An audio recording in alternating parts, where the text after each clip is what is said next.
That night I wasn't afraid of ghosts. I was afraid of living people. People who know every pothole in the road, every dead camera, every stretch without cell phone signal. People who turn a lone truck driver into an easy target. I was driving through rural Texas, hauling a load of electronics from Dallas to El Paso. It was a route I'd driven so many times I could picture every gas station, every exit, every sign reflected in the dark paint of my semi-truck. Even so, that night something felt off. The plan was simple: drive until almost midnight, fill up at a truck stop further off the main highway, and sleep for about 4 hours on the paved shoulder of a rest area I always used. I knew the owner of the gas station, a quiet guy who never bothered anyone, and the place was never crowded enough to attract attention. It was perfect when I didn't want contact with anyone. The problem started about 2 hours before I planned to stop. The traffic was practically at a standstill. Only the rhythmic sound of the engine, the wind pushing against the side of the truck, and the soft music coming from the radio. The sky was clear, without a bright moon, just the distant glow of the stars. I was driving in the right lane with the cruise control engaged when I noticed the headlights of a car slowly approaching in my rearview mirror. It wasn't anything out of the ordinary. Cars pass by, that's normal. But that one over there didn't pass. It stayed at an odd distance, not close enough for me to see the model clearly, nor far enough to disappear from my sight. It just followed it, kilometer after kilometer. I slowed down a little, a mile or two. The car did the same. I accelerated slightly. It remained glued to me at the same distance. Nothing aggressive, nothing I could point to as a threat. Just too persistent to be a coincidence. I mentally noted the license plate. I didn't need to repeat it aloud. I knew that by fixing the numbers in my mind I would remember them later if necessary. Around 11:15 p.m. I saw the sign for the next rest area. It wasn't the one I usually used, but it was definitely an option. There was a sign for restrooms, picnic tables, nothing indicating a gas station or restaurant. At least it would be a good place to stretch my legs and see if that car would keep following me. I took the exit with my turn signal on long enough for anyone to see. In the mirror, I saw the car hesitate for a second on the road, and then continue straight ahead, staying on the interstate. At that same moment, I felt a little of the weight I hadn't even noticed lifting from my shoulders. Even so, something didn't add up. The rest area was practically empty. An old motorhome parked further back, a pickup truck near the bathrooms, and no other trucks besides mine. The sodium vapor lights cast yellow patches on the asphalt, with harsh shadows between them. I parked my truck in the most illuminated corner, engine facing the exit, a habit I always maintained when I didn't know the place well or when I felt the night was strange. I turned off the engine and felt the heavy silence taking over the cabin. Only the ticking of the cooling metal and the wind cutting through the mirrors. I grabbed my flashlight, got out to do the routine inspection and stretch my legs. I always took a walk around the trailer, even in the middle of the night, just to make sure that no seals were broken, no doors were ajar, nothing was out of place. Everything seemed normal. The tarp was firm, the seals intact, the tires in place. The smell of hot asphalt beginning to cool mingled with that of dry grass and some old trash coming from the metal bins. It was the kind of ordinary scene that should have relaxed me. But as I walked along the right side of the truck, I had a distinct feeling that someone was watching me. I heard nothing. No cars approaching, no footsteps on the gravel. Yet the sensation was physical, as if a pair of eyes were glued to the back of my neck. I turned slowly, flashlight pointed toward the parking lot. Nothing. Just the motorhome and the pickup truck, motionless. What bothered me wasn't what I saw, but what I didn't see. No lights on inside those vehicles. No shadows moving. They were like abandoned carcasses, left there to rust. I finished the quick lap, climbed back into the cabin, and locked the doors. I turned on the electrical system without starting the engine just to have some interior light and charge my phone a little more. I checked the route map, checked the weather forecast, looked at my messages. Nothing urgent. Nothing that justified that knot in my stomach. I could have decided to keep driving to the rest area I actually knew. It wasn't that far. But I was already tired, and to be honest, I didn't want to admit that a persistent car had made me so nervous that I completely changed my plan. That would have hurt my pride as an experienced trucker. So I closed the cabin curtain, lay down on the bed behind the seats, and let the sound of the wind be the only noise. I was almost asleep when I heard the first different sound. It sounded like something metallic scraping, faint, distant, but clearly nothing coming from my truck. It wasn't wind, it wasn't some animal rummaging through a trash can. It was a sound with intention. I got up somewhat dazed and listened carefully. The noise repeated itself a little louder, as if someone had tried to open something made of metal and let go of the weight of a latch or hinge. I grabbed the flashlight again. I didn't turn on the interior lights so as not to immediately give away that I was awake. Instead, I slid down the side of the seat, slowly approached the passenger window, and opened just a tiny gap in the curtain. I saw the pickup truck from before now a little closer. It had been moved a few meters without me noticing. It was no longer aligned with the restrooms, but with the rear side of my trailer. The engine was off, and there were no headlights. However, there was a faint glow coming from the truck bed, a very weak light, almost invisible from a distance. I counted 2 figures circling my truck. One was crouched near the rear axle, the other closer to the door. They moved silently, as if they had done this many times before. One of them carefully touched the seal, examining it, while the other seemed to be looking under the chassis, probably checking for any additional tracking devices. I knew what it was. Specialized cargo theft. People who wouldn't risk getting into just any truck, but who carefully chose their target, waited for the right moment, and attacked where the police would take a long time to arrive. There, in the middle of nowhere, with terrible lighting and no one else around, I was the perfect target. The detail that made me freeze wasn't the fact that someone was trying to tamper with my cargo. It was the way they acted calmly, without haste, as if they had too much information about me. They knew I was alone. They knew I had stopped there. They probably knew the type of merchandise I was carrying and how much it was worth on the black market. I should call 911. But my weary brain clung to another thought. If they really knew all this, then maybe they also knew how long it would take the police to get there. Maybe they were relying on that very thing. Even so, I picked up my phone and started typing. I didn't get to finish. A third shadow appeared in the corner of the parking lot. It was walking from the side of the restrooms, unhurried, like someone who had just gotten out of a vehicle parked outside my field of vision. This third person didn't go towards the truck. It came straight to the side of my cabin. When he got close enough to the dim light of the lamppost, I could see him better. Simple dark jacket, jeans, cap. His face was partially hidden by the brim, but enough was visible for me to notice that he was smiling, like someone who is absolutely certain that the situation is under control. He stopped in front of my driver's side door and held something up to his chest, a metallic badge gleaming quickly in the light. His other hand remained low near his waist where I couldn't see, but I knew that posture well. Someone accustomed to keeping his hand close to a weapon. At that moment, my head began to mix fear with anger. If it were a real police officer, why wouldn't he have parked with the patrol car visible?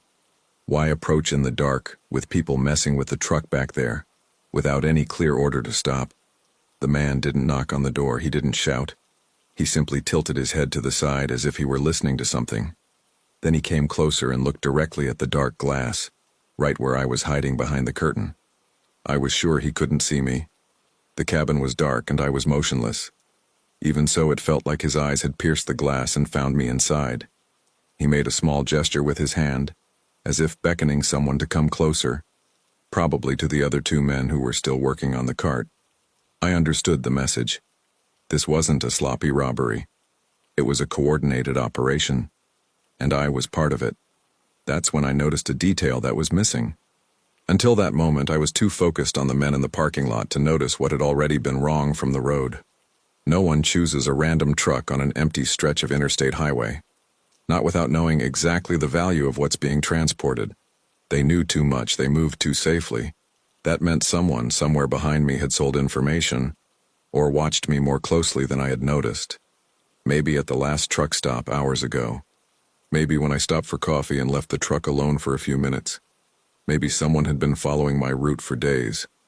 The man with the fake badge reached into his pocket and pulled out something like a small remote control. He pressed it twice, discreetly pointing it toward the side of my truck. Within seconds, I heard a sharp click coming from the rear, the sound of a seal breaking. My instinct screamed at me to start the engine, engage the gear, and throw the whole truck out of there, even if it meant knocking down whoever was behind me. But I knew that was more fantasy than reality. To start and get a heavy truck moving, I would need time. Enough time for them to open fire, break the window, and pull me out of the cab. I was locked inside my own truck and, at the same time, completely exposed. The man in front took a step back as if making room. It was a small, almost polite gesture, but I understood it was the kind of movement someone would make when about to let something bigger happen. I glanced up at the passenger side rearview mirror, trying to see what the other two were doing. I saw the back door of the truck open a few inches, just enough for someone to slip inside. At that moment, I realized two things. First, they weren't just interested in the cargo. The way one of them disappeared into the darkness of the truck wasn't the behavior of someone who was there to unload televisions or laptops. It was the behavior of someone searching for something, or someone hidden. Secondly, the worst part of this conclusion: if they thought there was someone hidden in my cargo, it meant that the information they had didn't just come from some manifest or system. It came from people. People who worked with clandestine routes, with illegal transport, with things that ordinary truck drivers avoid getting involved in. And I, without knowing it, had probably crossed paths with someone much bigger and more dangerous than a simple highway robber. I knew my cargo was clean. I had been present during the sealing of the truck at the warehouse, checking each invoice carefully. However, at that moment, what I knew didn't matter. What mattered was what they believed. If they had been informed that, in addition to the electronics, there was something else hidden with them, like drugs or people, then they wouldn't have left empty-handed. And if they hadn't found what they were looking for, the blame would have fallen on me. For a few seconds, the silence was absolute. Even the wind seemed to die down. Only the truck door, open like a dark mouth, waited. The man with the badge looked up, examining the side of the cabin, as if he could see the company license plate, the route identifier, anything that would confirm what they had in their hands. I remained motionless, my cell phone clutched in my hand, the 911 call still not made, my fingers frozen. It was during that interval that I heard a short sound coming from inside the truck. A dull thud on the inside side, as if someone had bumped into something large and metallic. It wasn't a kick, it wasn't a fight. It sounded more like an impatient gesture. The man with the badge glanced back quickly, not surprised, as if he had been expecting exactly that. At that moment, I understood that there was someone else inside my truck who wasn't part of my journey. Someone who had been there before I left the warehouse. Someone I hadn't seen or heard, but who was now banging on the metal wall as a reminder that I had never truly been alone on the road that night. I thought the worst danger was outside, in the darkness of the parking lot. Only after hearing that sound did it become clear that what had actually put me in those men's sights wasn't what I was officially carrying. It was what had been hidden within me since the beginning of the trip. I've been stuck in blizzards, nearly lost control in gales, and driven entire nights without sleep. But none of that came close to the early morning when I realized someone was trying to get into my cab while I slept at a truck stop on I-40. It wasn't a road legend or anything supernatural. It was real people, calm and methodical, using my exhaustion and the noise of other trucks as cover. Since then, no rest stop seems truly safe. My name is Travis Cole. I've been a truck driver for over 15 years, mostly driving through the southern and central United States. I've parked in all sorts of places: clean, well-lit truck stops, and dirt parking lots next to run-down bars. Over time, you develop a radar for danger, but routine makes anyone let their guard down. I've always been careful. I lock the doors, check my surroundings, and avoid sleeping on empty roadsides. Even so, that October night after a full day of driving, I was too exhausted. The feeling of, it's just another stop, like so many others, is what opened the door for everything that happened. That week I left Oklahoma City carrying auto parts to California. The plan was to cross Texas, enter New Mexico late at night, and sleep at a large truck stop near Gallup, which I was already familiar with. Delays in construction, heavy rain, and reduced speed limits pushed my rest until almost 3 in the morning. When I finally spotted the tall sign illuminating the darkness of the highway, I felt that immediate relief that only truckers know. I slowly entered the complex, passed the lines of trucks, and chose a spot further back, not too close to the entrance to avoid too much traffic, but also not completely isolated. On one side of me, a refrigerated truck. On the other, a flatbed with machinery covered by a tarp. I turned off the engine, locked the doors, closed the curtains, and began my usual ritual. Bottle of water, quick message to the dispatcher, cabin temperature adjusted, bed made up behind the seat. The distant sound of the engines became background noise. Everything seemed normal, just another night on the road. I must have been on the verge of sleep when I saw a figure dart past through the gap between the front curtains. It didn't look like a headlight reflection or the shadow of a truck maneuvering. It was the shape of a person walking very close to the passenger side door. The movement was so quick that, for a few seconds, I thought I had imagined it. I stayed quiet, listening. Nothing but the constant sounds of the parking lot, compressed air being released, some engine revving in the distance. I tried to convince myself it was just another trucker going to the convenience store. Even so, a subtle tension lingered at the base of my neck. I must have dozed off. What finally woke me up was a dry metallic sound coming from under the cab, near the chassis. It didn't sound like metal cooling down. It was a single thud, as if someone had hit the truck with something. I stood still, holding my breath. A few seconds later, another similar sound came, this time from further back, towards the fuel tank. That wasn't the random way someone bumps into something by accident. It looked like a test. I sat on the bed without turning on any lights. I went to the side window and opened the curtain a tiny crack. The asphalt corridor between my truck and the flatbed next to it was almost empty, lit only by distant lights. The noise of the truck stop continued, but everything nearby seemed muffled. I used my cell phone as a mirror. I opened the front camera and slowly zoomed in on the glass, adjusting the angle until I could see a piece of the wheel and the ground on the screen. For a few seconds, nothing appeared. Then, a dark boot emerged at the edge of the image, standing a few centimeters from the rear wheel. She stood there motionless, as if the person were glued to the side of the truck, using the trailer's shadow as cover. I saw no face, no body shape. Only the worn boot, dirty with dried mud, planted in the same spot. That stillness didn't seem like someone who was just passing by. It looked like observation. The boot disappeared as slowly as it had appeared. I let my phone fall onto the mattress for a moment, feeling a dry heat rise up my neck. Someone was carefully circling my truck, choosing where to step and what to touch. The next sound was what changed everything. A slight vibration, then another, coming from the passenger door. It was the door handle being tested. First, an almost timid tug, then a slightly stronger attempt. The noise echoed inside the cabin as if someone were poking around directly inside my ribcage. I ran to the dashboard and confirmed with a quick glance that the locking button was engaged. The doors were locked. Still, the feeling of doubt was so strong that for a second I really wasn't sure if I had done it when I parked.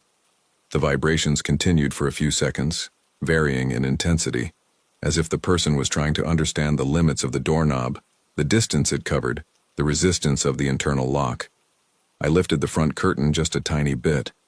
In the reflection of the glass, I saw only a dark outline leaning against the door, shoulder pressed against the cabin, hood pulled forward. The face was in shadow. The gloved hand continued to calmly fiddle with the door handle, not like someone desperate, but like someone testing something they intend to use. At that moment, it became clear. It wasn't a confused truck driver trying to get into the wrong vehicle, nor someone asking for help. It was an access test. Suddenly, the hand stopped. The silhouette disappeared from the side of the door, and the noise ceased. For a few moments, the truck stop seemed to return to normal.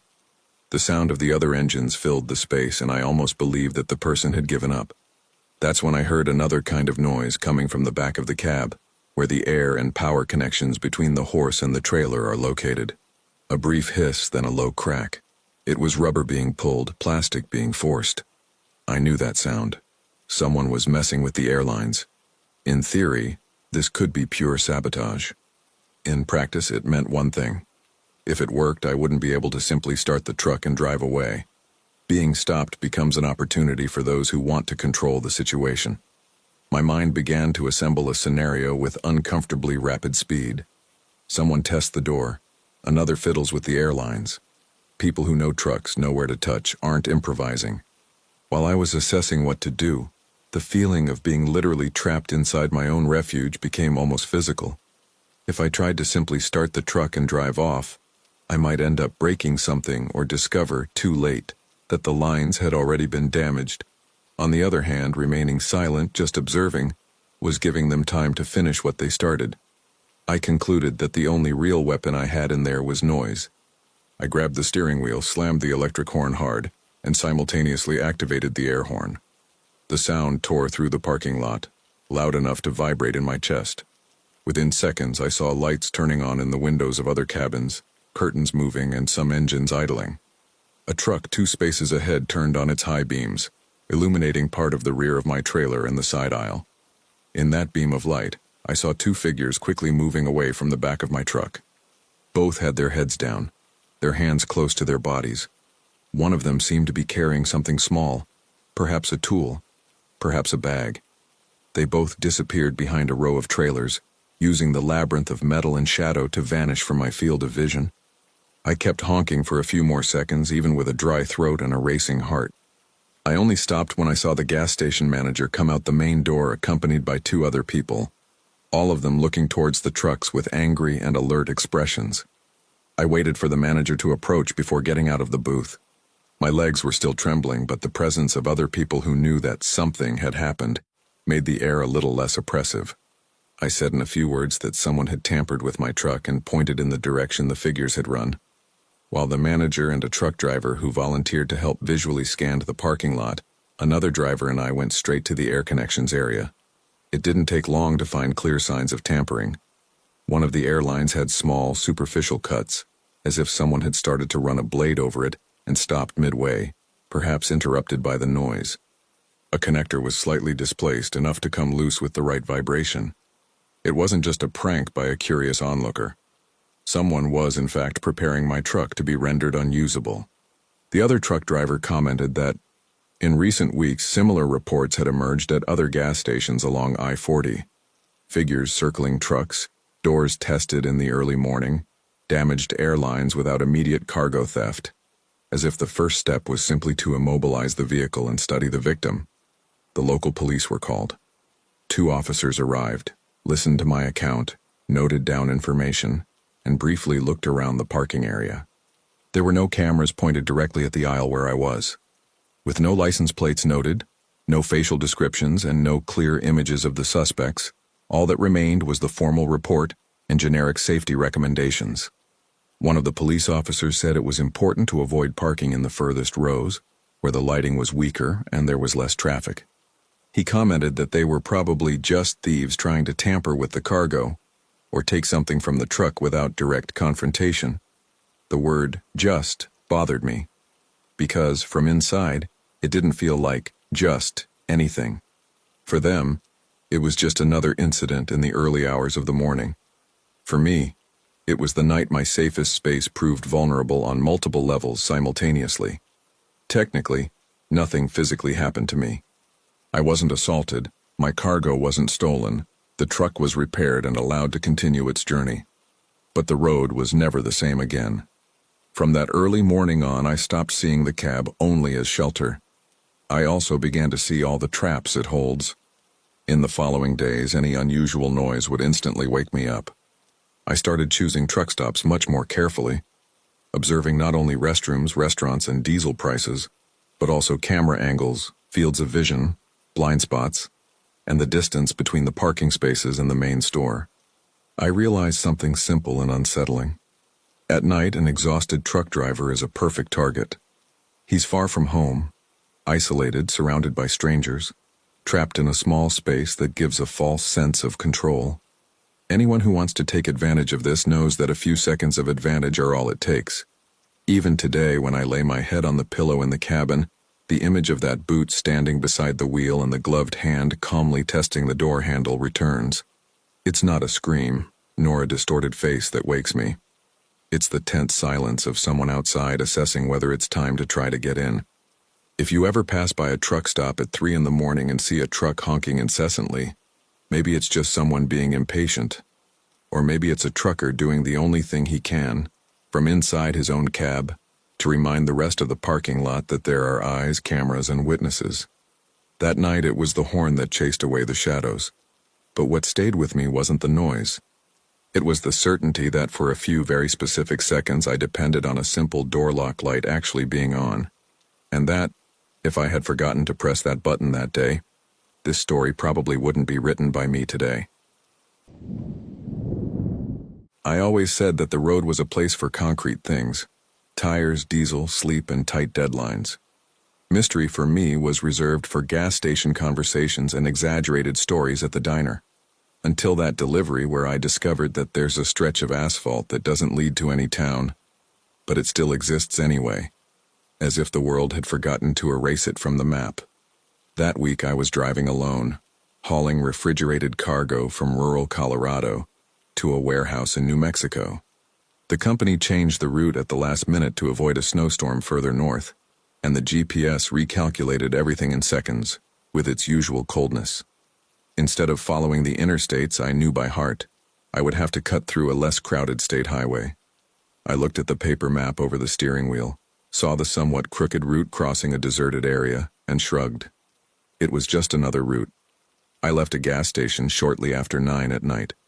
Full tank, bad coffee in the cup holder, and the faint metallic smell of cold cargo emanating from the truck bed. The initial stretch was peaceful. The moon was thin in the sky, and the headlights traced a corridor of light across the dark asphalt.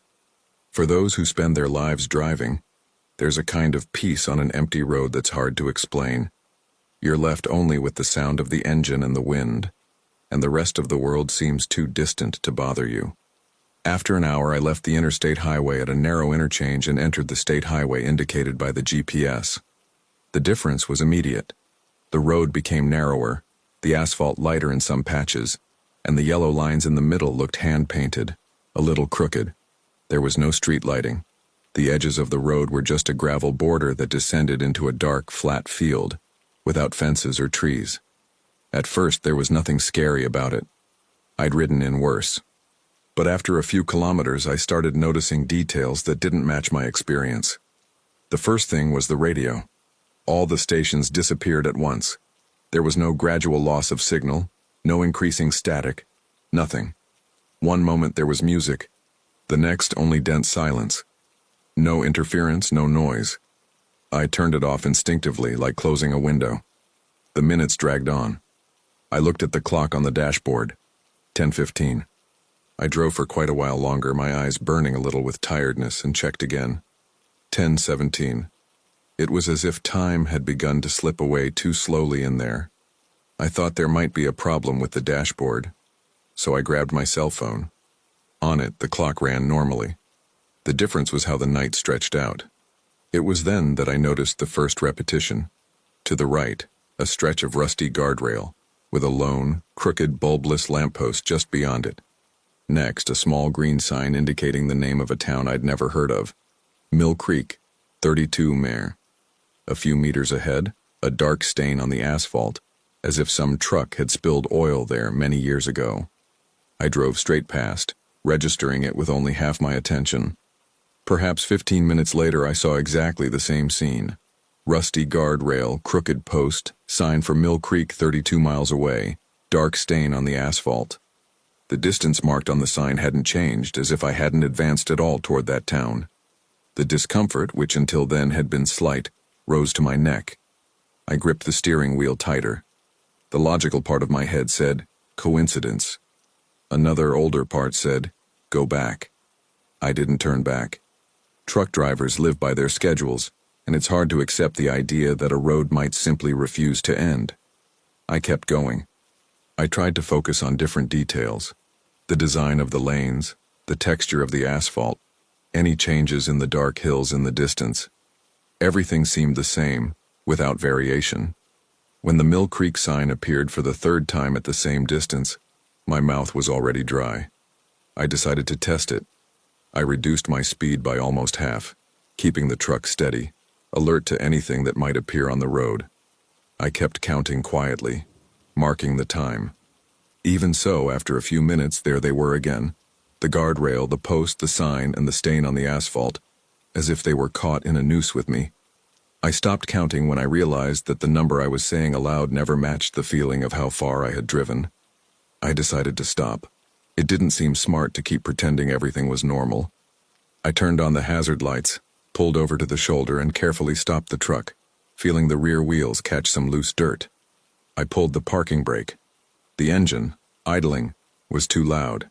I turned it off. The silence that followed was so sudden it made my ears ring. I grabbed the flashlight, took a deep breath, and climbed down from the cabin. The darkness outside was of a kind I'd never seen before. It wasn't simply a lack of light. It was a darkness that seemed to absorb the beam of the flashlight. The light traveled a few meters, then faded too quickly, as if the air were filled with invisible dust. I saw the rusty guardrail, the crooked lamppost, the Mill Creek sign staring back at me with the same number, 32 miles, as if the distance to the town were a bad joke. I walked over to the sign. Up close I could see that someone had tried to scratch out the city's name with something sharp, leaving irregular grooves in the green paint. The cuts, however, didn't erase the name completely. They seemed only to reinforce it, as if someone had wasted too much time trying to eliminate something that cannot be eliminated. I touched the metal edge with my fingertips. The cold I felt didn't match the night's temperature. I quickly pulled my hand away and turned the flashlight back to the road itself.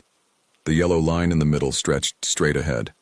I had hoped that, with the silence and darkness, at least the horizon would show some variation. A hill, a lone tree, the outline of some building. There was nothing. The road disappeared into a point without detail, a black outline with no stars above. The sky seemed lower than it should be, as if it were tilting over the road.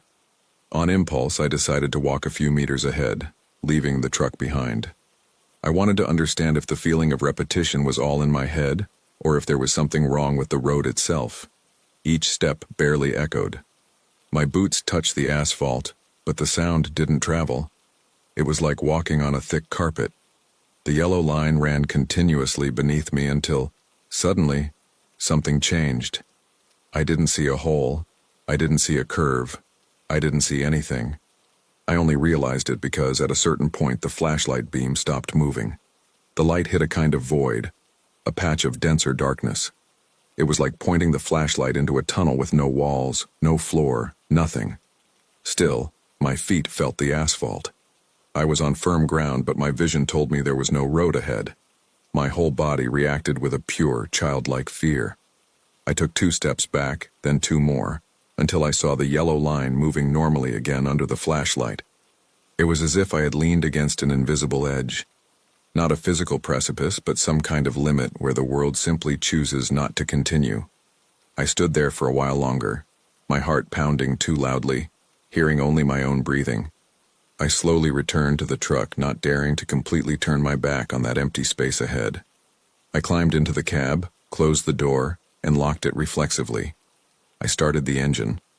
The familiar sound brought a bit of order to my thoughts, as if reminding my body that I was still there, inside something that obeyed rules.